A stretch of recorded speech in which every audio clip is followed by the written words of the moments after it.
But let me begin with the actual purpose with which I'm here and say that very rarely do I get an opportunity to inaugurate or unveil something that I hope to God never has to be put to use. Almost every time a person in my position is asked to cut a ribbon or to unveil something, it's for something that we want people to use. A hospital, a school, an education institution, a bridge, a road, a water supply scheme.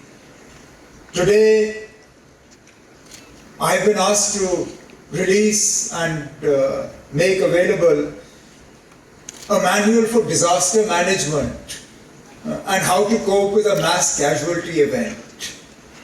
And therefore, I truly hope that the document I have released never has to be pulled out of a drawer and never has to be read and never has to be implemented.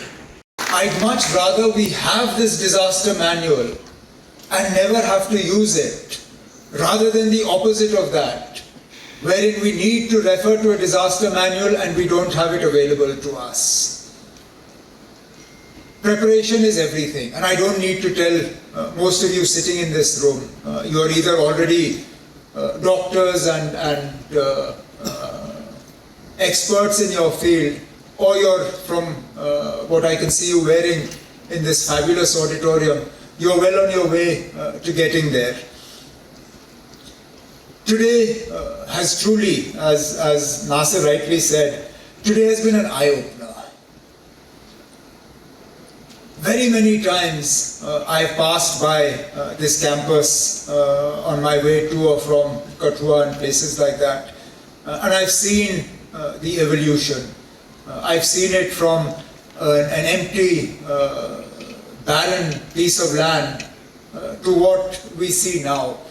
And I'm struck by two things. If you find the right place and you find the right person to implement what you want, nothing is impossible.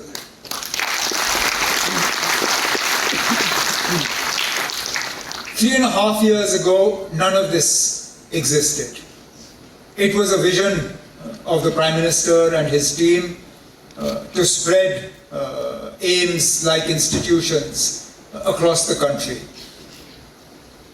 Two things worked to get us here.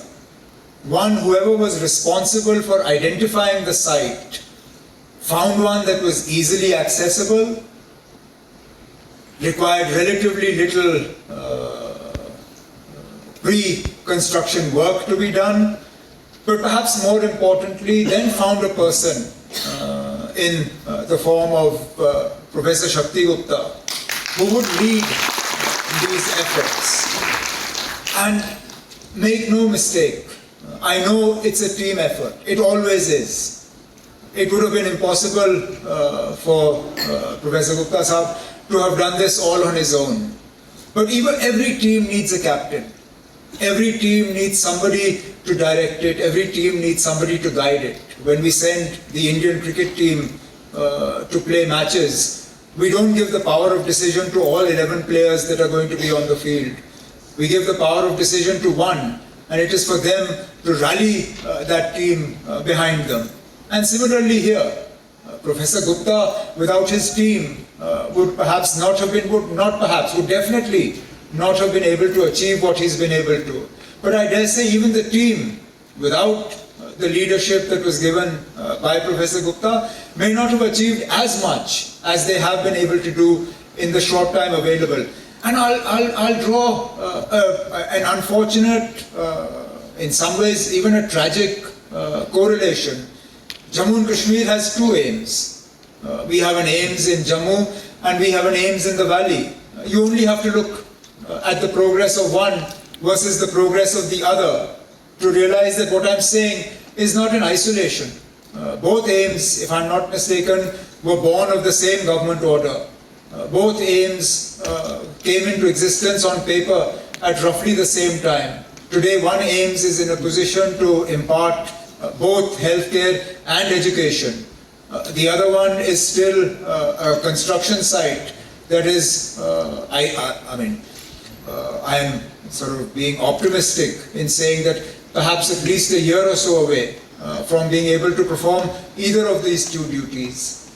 Coupled with the fact that what I've seen today in terms of not just the systems that have been put into place, but the equipment that is available, the human resource that has been put together here.